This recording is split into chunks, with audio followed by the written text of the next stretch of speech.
So I'm going to stay on this side. I'm not trying to avoid you folks over there. It's just so that the screen can be visible to everybody. Lord. So what we're going to do is they're sending me the questions. I'll just answer them as I get them. Although there was a question that was asked in the first service that I think is important to answer again because there are a lot of misconceptions. Guys, are we ready? Okay. It says, why should I pay my tithe offerings? Why should I pay my tithe and offerings when pastors are living large?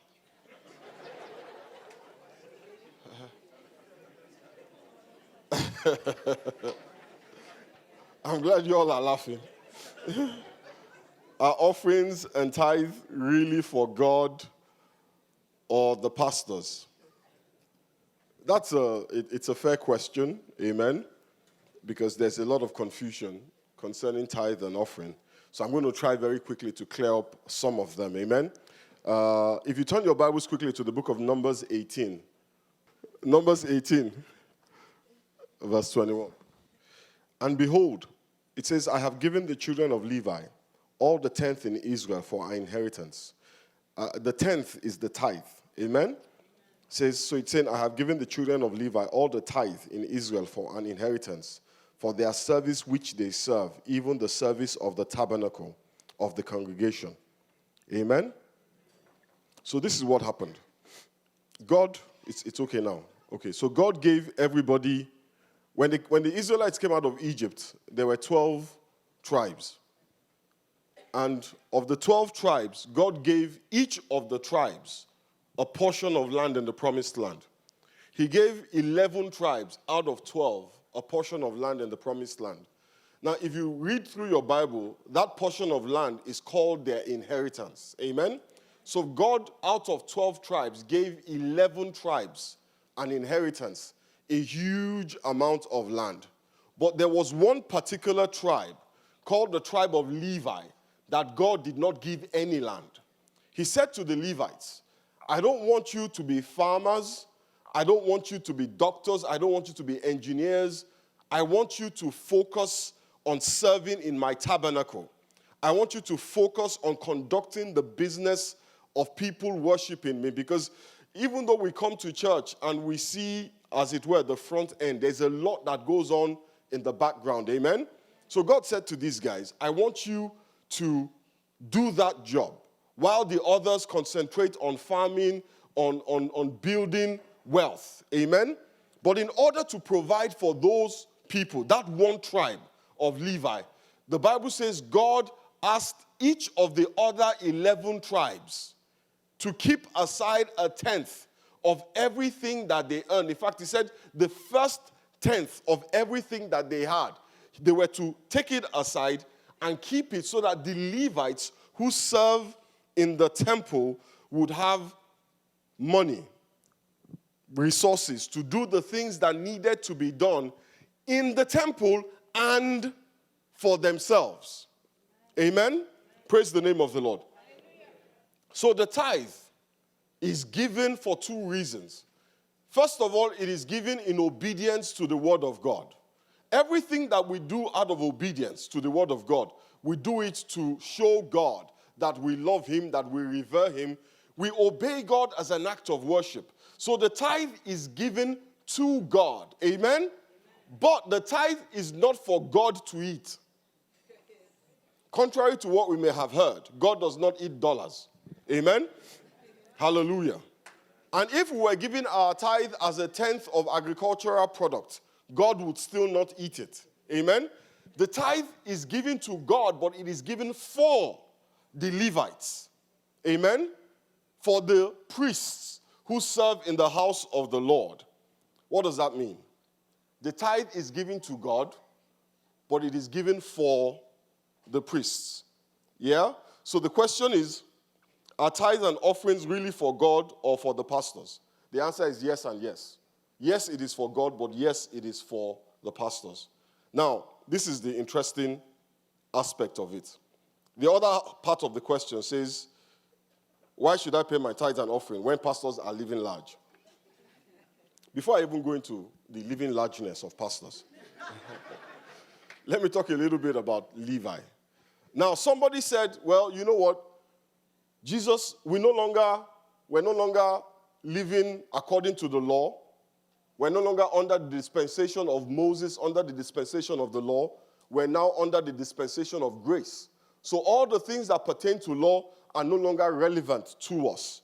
Well, that is not quite accurate. It is accurate and it's not quite accurate, because if you read Matthew chapter 23 and verse 23, where Jesus Christ is talking to some people about tithe, Jesus, the author of the New Testament, says to the Pharisees that they should focus on the weightier matters of the law, but that they should also focus on tithing. Amen? Then somebody says, well, Pastor, the tithe is for the Levites. Jesus Christ is not a Levite. How many of us know Jesus Christ is not a Levite?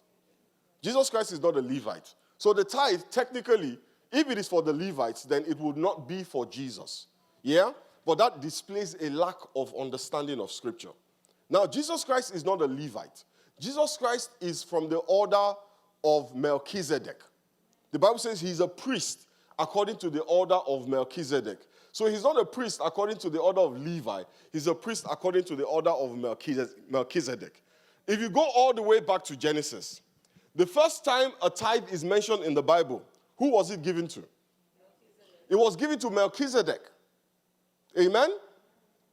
Abraham, who was not under the law, who lived even before the Ten Commandments, before Moses, for those of us who have hinged their tithe on issues of law and grace. The Bible says Abraham had faith in God, and his faith in God was accounted as righteousness. Abraham did not obey any of the laws of Moses, any of the Levitical laws. Abraham obeyed the law of faith, and when he saw Melchizedek, he gave his tithe to Melchizedek. Amen? And the Bible says that Jesus Christ is a priest according to the order of Melchizedek. The church is part of the body of Christ. So the church does not trace its lineage, contrary to whatever you may have heard, to the order of Levi. I am not a priest according to the order of Levi. I'm a priest according to the order of Melchizedek. Amen? Praise the name of the Lord. So let's talk about pastors living large. The IRS, the Internal Revenue Service. If you don't trust me, trust the IRS. When you form a non-profit organization, it is written into the law that none of the income of that organization can inure. That means can be attributed or can be given to the personal benefit of any human being. There are guidelines that the IRS strictly monitors to make sure that the compensation that is given to religious ministers is considered reasonable. Now, I don't know about you, but I don't think of the IRS as Father Christmas. They're not in the business of making sure that pastors are well paid. On the contrary, they are in the business of making sure that the public is protected. Amen? When you see pastors looking wealthy, it might be a good idea to investigate the source of the wealth before you assume that it is the tithe and the offering. A lot of pastors write books, and they make money from the books. Amen? A lot of pastors are giving gifts. I know a pastor, somebody wrote him a check for $50-something thousand from their personal account, nothing to do with church. Amen? I get a salary from this church. I don't get the tithe and the offering.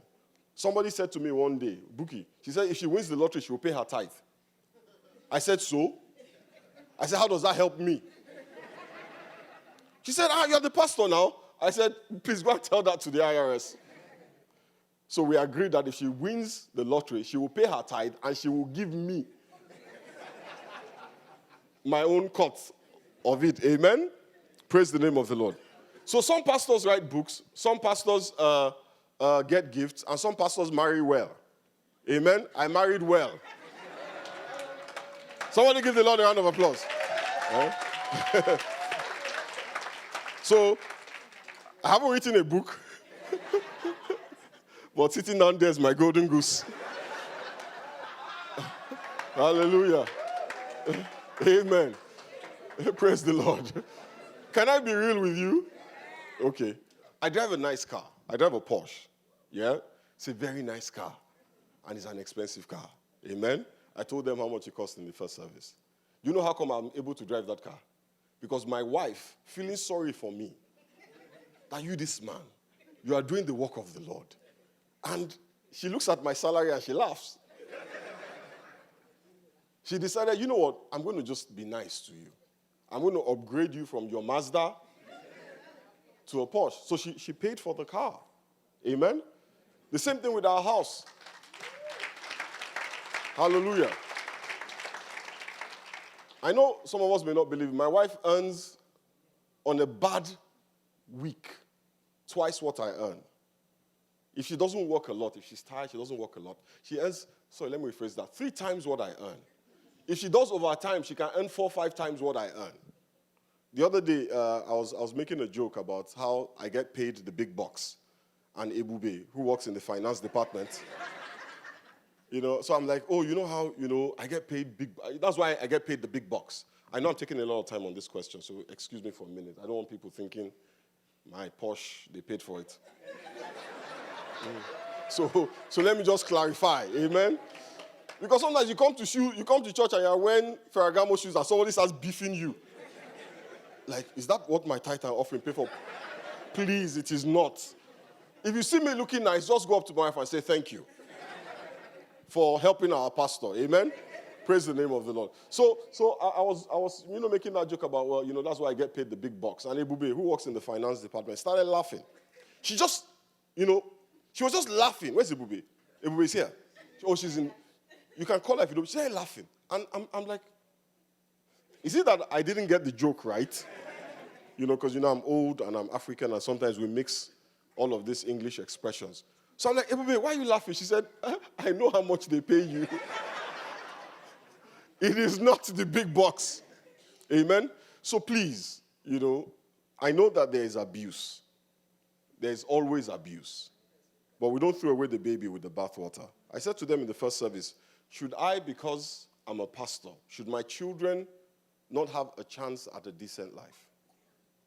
If a pastor is working hard and the income being generated by the church is 25 million, 50 million, why should the pastor be earning $50,000? Is it because he's a pastor, his children, the most they can aspire to is community college? Is that fair? Is that just? Is that the God that we serve? Because I serve him, do you think I want to be a pastor? When I saw myself at 45, trust me, pastoring was not it.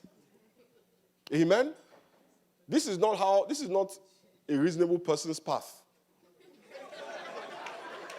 to living large. Ask Larry Abu, he works with me in the office.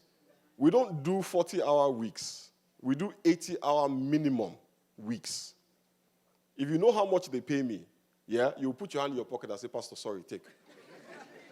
I'm serious. If you know how much I get paid per hour, it's ridiculous. But hey, it's all good. Let's move on. So please, thank you, Golden Goose. That's what I call her. I call her GG, my Golden Goose, amen? If you see me treating my wife well, understand why. Amen. Okay, so let's answer some questions. Okay. Some of these questions are interesting. Does God support slavery? Some Bible verses suggest he does. That's a very interesting question. Anybody here want a slave?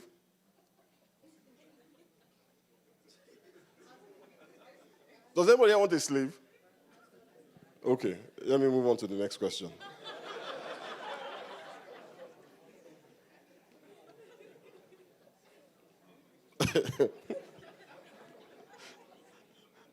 Some questions are redundant. No offense meant to whoever asked that question. God does not support slavery. There are a lot of things that God does not support, but human beings did. Like divorce, for example. God does not support divorce. But he said out of the hardness, the wickedness of our hearts, so that people don't kill their wives or kill their husbands, he permits them to divorce. Please, do you have any tips on how to enhance communication and romance in our marriage?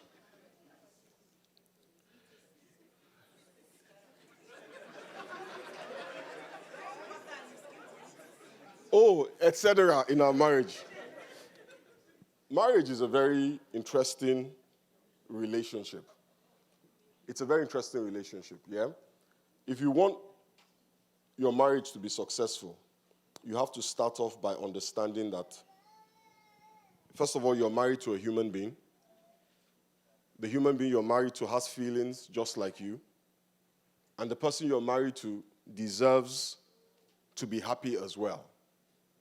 One person does not have a monopoly on the need for happiness. Amen? If you understand and accept that one person does not have a monopoly on the need for happiness, then you also ask yourself, this person married me because they expect that I will make them happy. Yeah? So my wife married me because she had this expectation that I would make her happy. I married her because I had the expectation that she had the expectation that I would make her happy. If you can understand that, it is not anyone else's responsibility. It is my responsibility to make my marriage work. It is my responsibility to make my marriage work. It is not my husband's responsibility. It is not my wife's responsibility. It is my responsibility. We have this misconception that it is the other person's job. If you make me happy, then I will make you happy. If you do what I want, then I will give you what you want. It doesn't work like that. The Bible says, love your wives as Christ loved the church and gave his life for the church. The Bible says, submit to your husbands as unto the Lord. The Bible says, submit ye to one another. That means that each person is supposed to do his own part, irrespective of what the other person is doing. But when we base our behavior or we condition our behavior on the other person's behavior, then the whole thing breaks down. The whole thing breaks down, and we find ourselves in a rut. If you want your marriage to work, you have to understand that that responsibility falls on you, not on the other person, on you. And if you can say to yourself, in all honesty, that you are giving 100%, you are doing the best possible for you to do, fine. But more often than not, we say, well, I will do this if my wife does that. And the reason why I behave like an ass is because my wife is not behaving like a wife. It doesn't work like that. Amen? I said to the folks in the first service, love is blind, but marriage is an eye-opener. Be careful about who you marry. There are a lot of single people here. Be careful about who you marry. Because once you marry, your eye will open quick.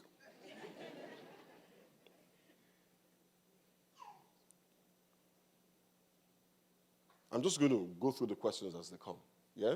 This one says, is there any problem or sin in marriage that focuses on money? That's not clear. If the person wants to retweet that. To marry for money. Oh, is it a sin to marry for money? Is it a sin to marry for money? It's not a sin to marry for money. Listen, if it's not a sin to marry for money. It's not a sin to marry for money. Is it a sin to marry for sex? Is it a sin to marry for sex? It's not a sin to marry for sex. But if you marry, and the only reason why you marry is money, you will marry the wrong person. You will have plenty of money, but that's about all you have. If the only reason why you marry is sex, you may not even get the sex.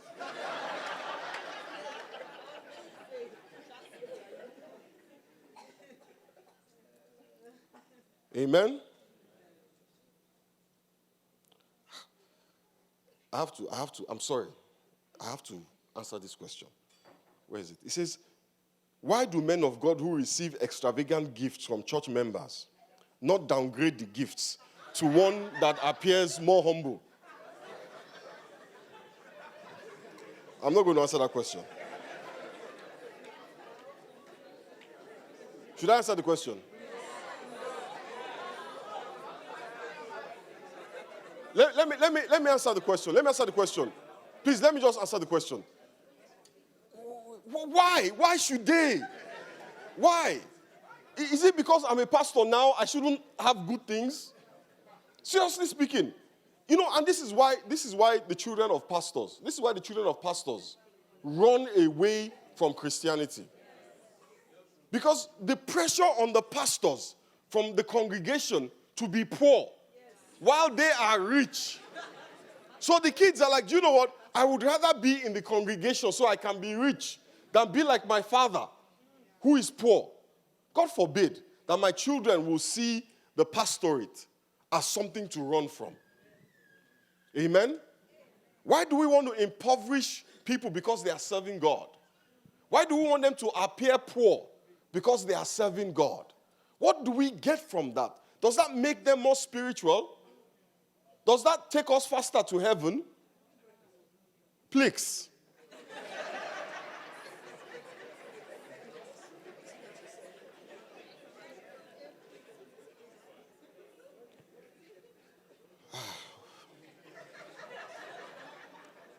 What can I do if I feel like my prayers are not being heard?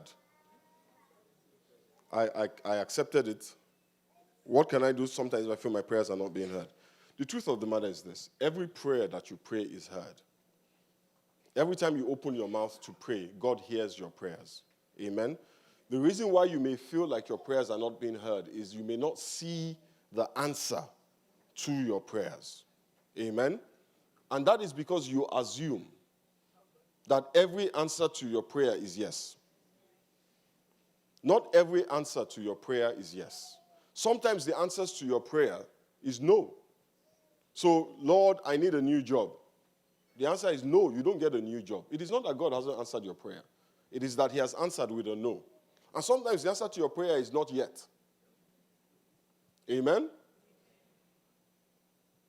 Whatever it is, if you know God and you have confidence in his love, you know that God will do what is in your best interest. I'm a father. My kids ask me for stuff all the time. And because I love them, I will give them only the things that I think are good for them.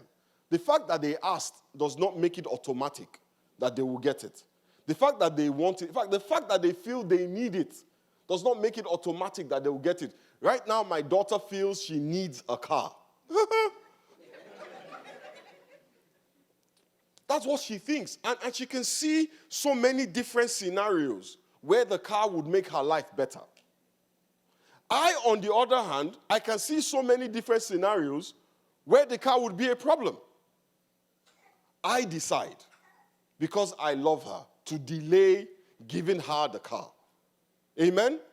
Not because I want to punish her, but because I love her. And we have to come to that point.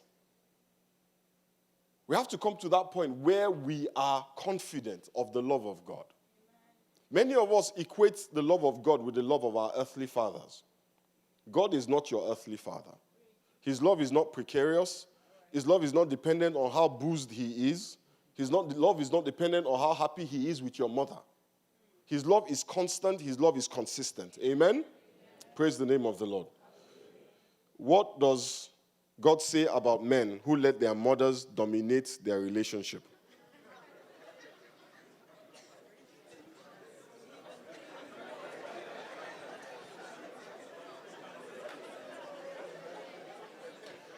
The Bible says, listen, guys.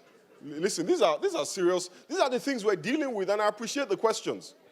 The Bible says, honor your father and your mother. Honor your father and your mother. That's what the Bible says. It doesn't say obey your father and your mother. There's a certain point at which I am the head of my house. And my father no longer gives me instructions. Amen? There's a certain point where my mother no longer gives me instructions. Usually it is when you move out of the house. Their opinions, their ideas then become counsel, which I weigh based on my confidence in their judgment, my confidence in their love for me. But I am not obliged to do what they say. Amen? Now, those of us of African descent, it's a bit of a challenge because your parents think they're your parents until the day they put you in the ground. And they want to tell you what to do until the day you die, if you die before them. But the truth of the matter is this. If a man refuses to stand up for his marriage, we have to question, is he a man or a boy?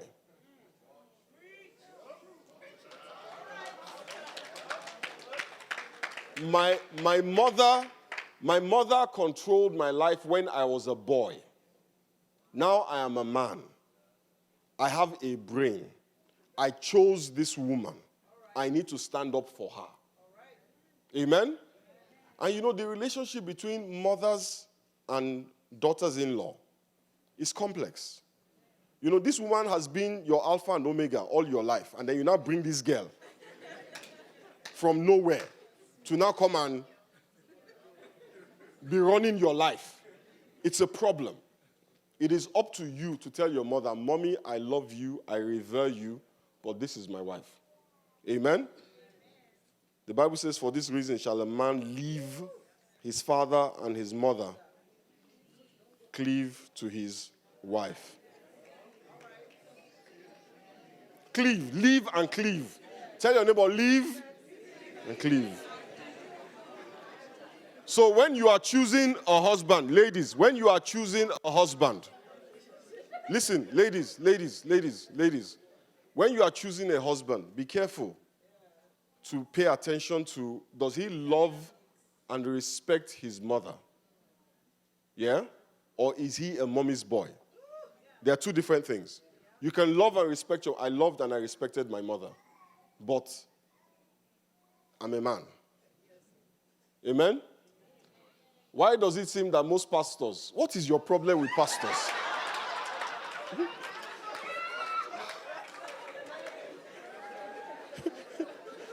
Go, look, listen. Whoever these folks are, go and start your own church. Why do pastors want mega churches? I'll tell you why. The more people you have, the more money you have. The more money you have, the more you can do. Yeah? The more resources you have, the more impact you can make. That is a reality. And pastors, people forget that pastors are human. We want to make as much impact as possible. Amen? I want to affect the whole of Dallas. I want to impact the whole of the United States. It's hard to do it with 5 people.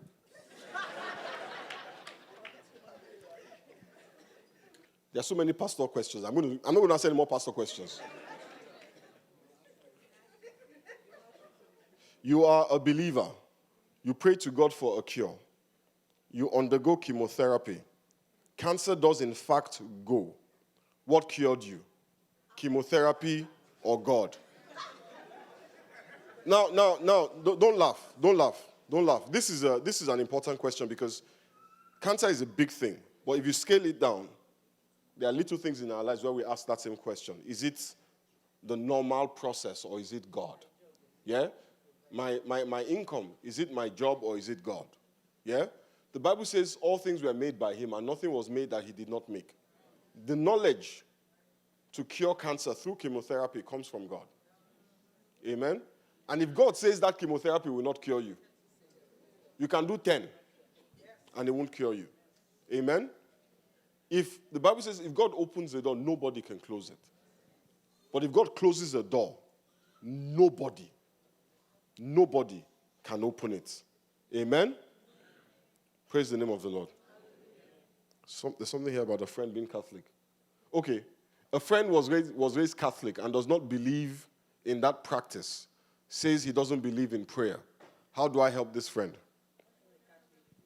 First of all, my father was a Catholic, so I understand the practices of the Roman Catholic Church. The Catholic Church believes in prayer. Yeah? The Catholic Church believes in prayer. The format of the prayer is a little more structured. Yeah? But the whole essence of religion of any sort is an interaction with God. And prayer simply is that interaction with God. It is you opening your mouth and speaking to God, or forming the thoughts in your heart to God. So if somebody says, I don't believe in prayer, the question is, do you believe in God? Do you believe in God? It's not about Catholic or Presbyterian. It's about, do you believe in God? Do you believe that God intervenes in the affairs of men? Do you believe that God can help you? Do you believe that God can make a difference in your life? If you do, then how do you communicate that need to him? It is through prayer. Amen? Now, if you're thinking of marrying this person, love is blind. Marriage is an eye-opener. In this case, God has given you, the thing about marriage is this. A lot of the time, God gives us, before we marry, the information we need to decide if this is the person we should marry. The problem is many times we ignore that information. So you are somebody clearly who believes in prayer, and then you choose to marry somebody who doesn't even believe in God. What do you think is going to happen? That you will change them? That the loving you are going to bring is going to scatter their head, and they will just change? That's what we think. Alas, it doesn't work like that. Amen? What's the next question? I saw a really good one. Is there anything ungodly about intertribal marriages? Can we all answer that? 1, 2, 3, go. No!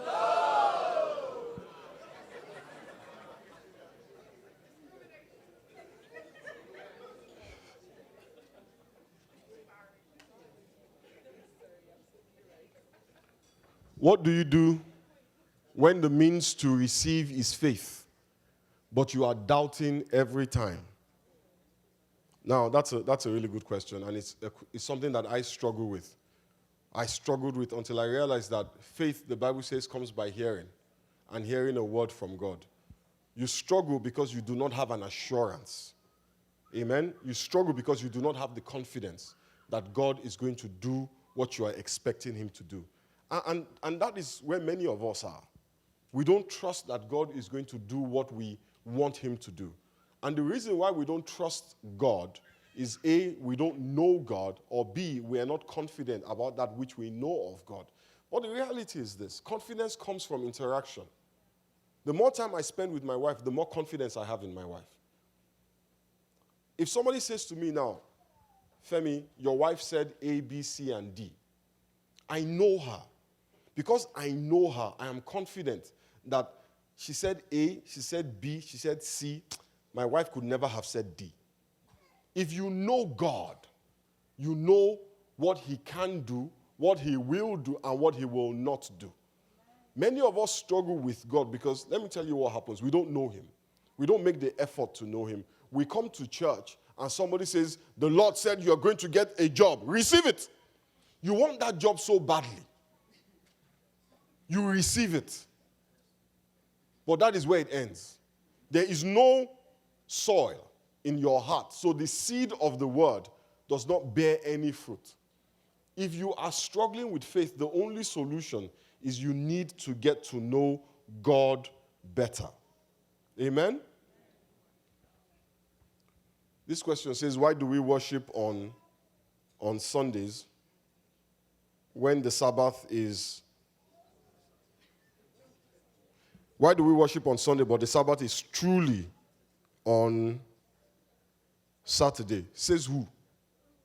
What is the Sabbath?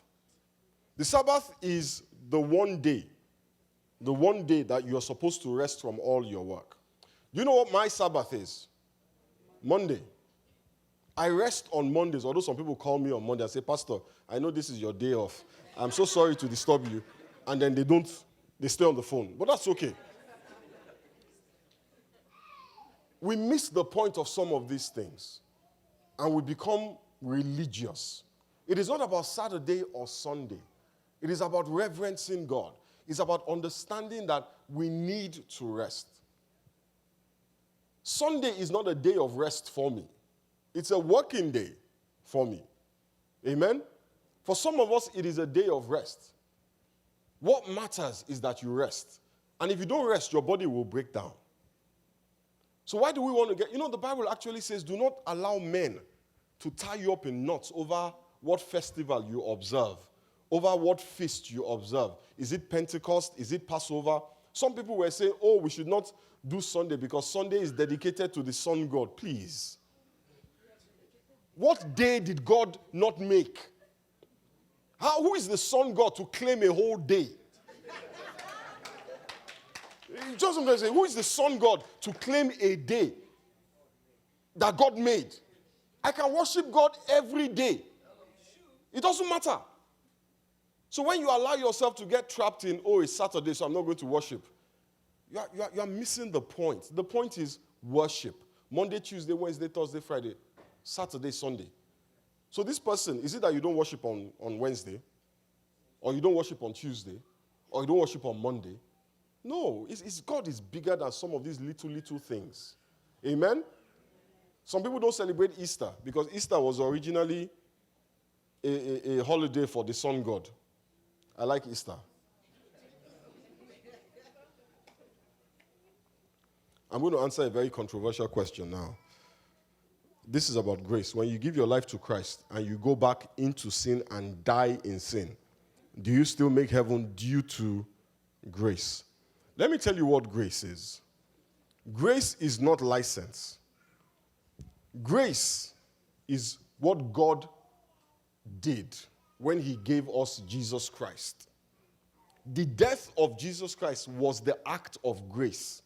We didn't do anything to deserve his death. That was the act of grace. When God sent his son to the cross, in spite of everything you and I did, that was the act of grace. But God himself says, in order to appropriate, to receive what Jesus Christ did, you have to ask for it. You have to believe. Amen? And when you believe that his death paid the price for your sins, then you are saved. Amen? But then the Bible says faith without works is dead. It's not enough to say, I believe. Anybody can say, I believe. But the life that you live is a testimony to what you believe. If your life does not testify to your faith, then your faith is questionable. Your faith is questionable. People want to say, oh, I believe, so I can do whatever I like. If you believe, Jesus Christ, if you love me, you will obey my commandments. So when you stop obeying his commandments, what happens? We start to question whether you love him. You cannot love him. You cannot say you have faith in him and live a life that is separate from him. You can't. If you live a life that is separate from him, we have to question to what extent you love him and believe him. And that leads us to that famous question. Once saved, always saved. If I'm saved and I die in sin, will I make it to heaven? If you die in sin, you die in sin.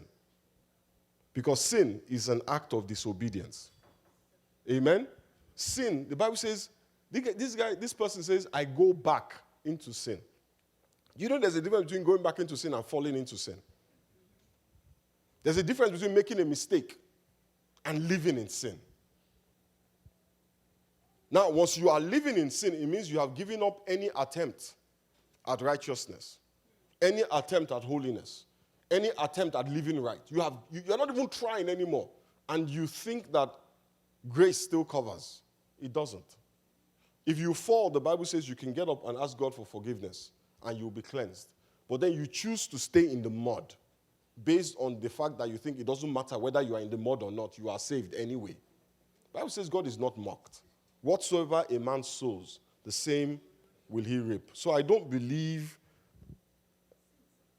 that you can just do whatever you like. Amen? Do we have any written questions? We're actually out of time. But if everybody wants to continue, we can go an extra 10 minutes. They'll put us 10 minutes over. Extra 5 minutes. Can we do extra 5 minutes? Because there's some really interesting questions here. Yeah, but that's it. 5 minutes, okay. Let me take this one. We took it in the first service. It says, when the Bible says, do not judge. When the Bible says, do not judge, what does the Bible mean? Is that question up? Did I get it? Well, it will come up. When the Bible says, do not judge, what does it mean? You know, people say, don't judge me. Have you ever had somebody tell you that? Somebody is misbehaving, and you say, can you stop drinking so much? Or, sorry, let's not even use drinking, because drinking is a bit funny. There's a question about drinking here, and I'll answer it really quick. When somebody is committing adultery, yes, you're sleeping with somebody you're not supposed to be sleeping with, and you tell the person, stop committing adultery, please don't judge me. That's not scriptural. The Bible says we judge all things. We're able to identify things. Yeah? Adultery is simply having sex with somebody who you're not married to. If you're having sex with somebody you're not married to, that is adultery. Me telling you that what you're doing is adultery, is that judging you? No. Judging you is me saying you are committing adultery, your own is finished. You are going to die. You are going to hell. There is no hope for you. Judging is to say that you are guilty and you cannot be redeemed. And the Bible says, I cannot do that. I cannot say you cannot be redeemed. I cannot say this is the punishment that you must have. Amen?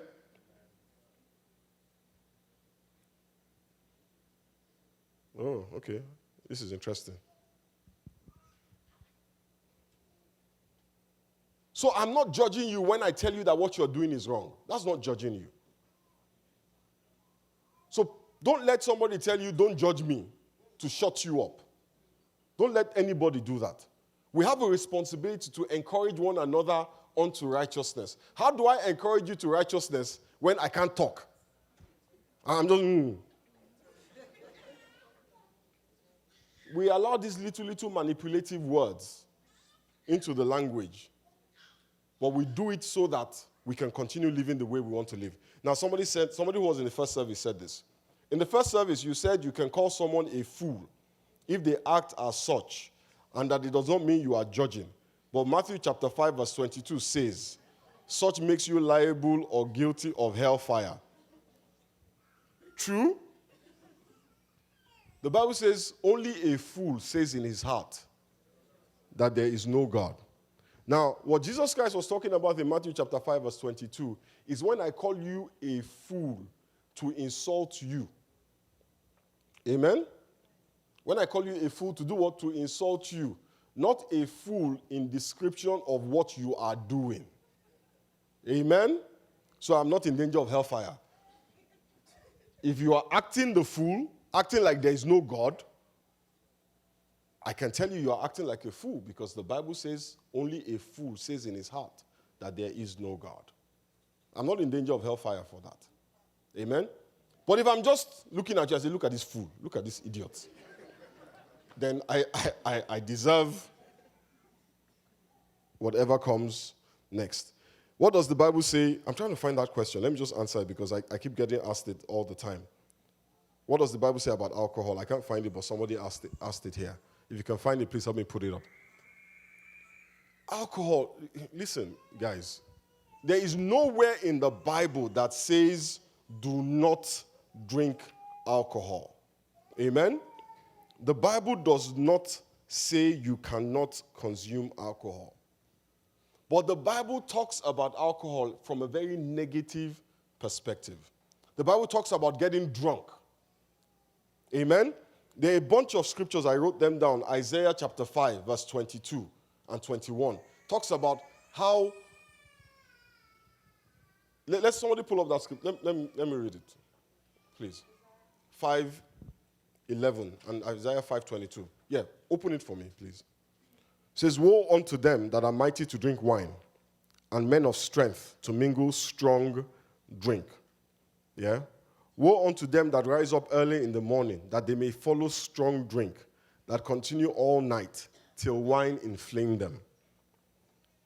And then there's a verse of scripture that says, a little wine for the stomach's sake.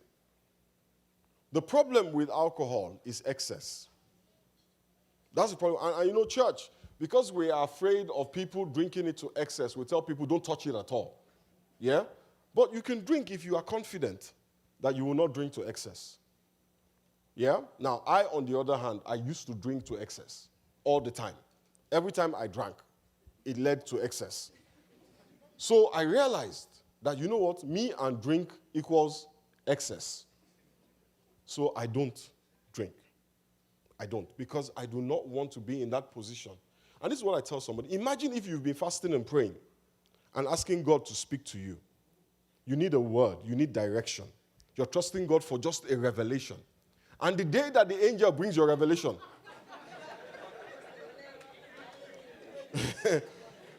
the day that they bring the answer to your prayers, they are like, yo, what's up?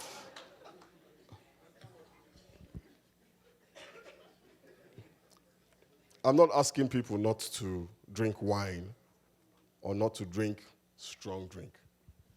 My problem, the problem of Scripture is excess. Amen? And if you know that you cannot control yourself, it is better that you don't touch it. It's not worth it. Amen? Last question. I don't have any more time. Let me just take this last question. Please, just this last question, please. Is there a thing as a soulmate? No. Is there a thing as a soulmate ordained from God to us, or do we choose our soulmates? And if we do not know how, do we know who or when we meet? He who finds a wife finds a good thing and obtains favor of the Lord. Can I tell you the truth? Can I be honest with you? And I'm going to stop here. There's so many questions. They'll put them on Twitter and they'll put some of the answers on Twitter. There's so many questions. But let me be honest on this soulmate issue. I believe you can marry anybody who is a Christian. I believe you can marry anybody, honestly speaking, and have a successful marriage. But I know this. Because of who you are and who that person is, some combinations can be very difficult. Some combinations will require more of you than other combinations. Amen? God says he who finds. That means you open your eye and find. That's for the guys. Open your eye and find. Many people are saying, God, show me your will, because they're trying to avoid the responsibility. I know people who saw their wife's face in a dream, and they married her and they are divorced.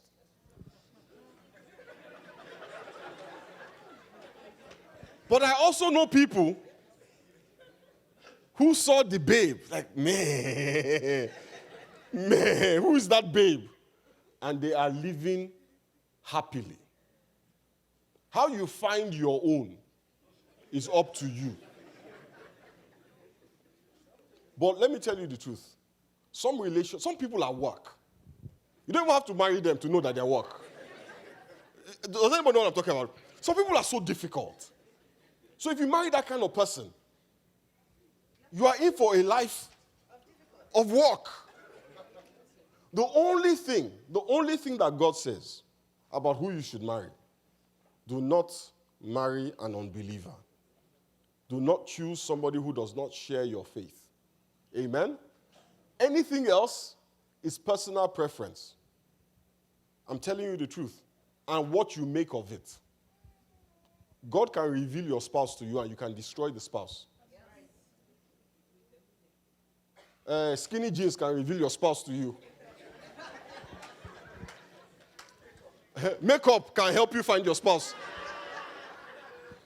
Am I being real? It is what you make of the marriage. My wife and I, after I married her, I got confirmation in my own way that this was God's will for my life. But one day when she was troubling me, it's hard to believe, but one day she troubled me. I went to God. I said, Lord, this wife. He said, you chose her. Go and sort it out with her. And there's a reason why God does that. So that you can take responsibility for your marriage. God is not going to marry your spouse for you. It's you that married the spouse. It's you that is going to live with the spouse. That's why we always tell single people, Calm down. But you know what? They think you don't want them to enjoy what you are enjoying. Marriage is sweet, but marriage can be hell. When my wife and I are quarreling, she doesn't sleep. I don't sleep. And it's not because, well, sometimes because she doesn't let me sleep. But that's marriage. That's marriage. You know, marriage is, listen guys, marriage is tough. Marriage is what? What did I say? Can I get a witness? Marriage is tough. So those people rushing into marriage, calm down. Calm down. Amen? God will give you wisdom. This is the prayer that I'm enjoying myself. This is the prayer that I always pray. Just give me 1 minute, please. This is the prayer that I always pray. Yeah? Before I met my wife, God, help me. Open my eyes. Let me see everything that I need to see to make the decision that I need to make. And this is after you have prayed that prayer, and God opens your eyes, and God shows you that this person in the Armani suit is the junior brother of Lucifer. Don't let the Armani suit deceive you. Don't let the Armani suit confuse you. And this girl in the Louboutin shoes, she's Jezebel's second niece. Leave the Louboutin shoes alone. You can buy it for the other girl. Amen?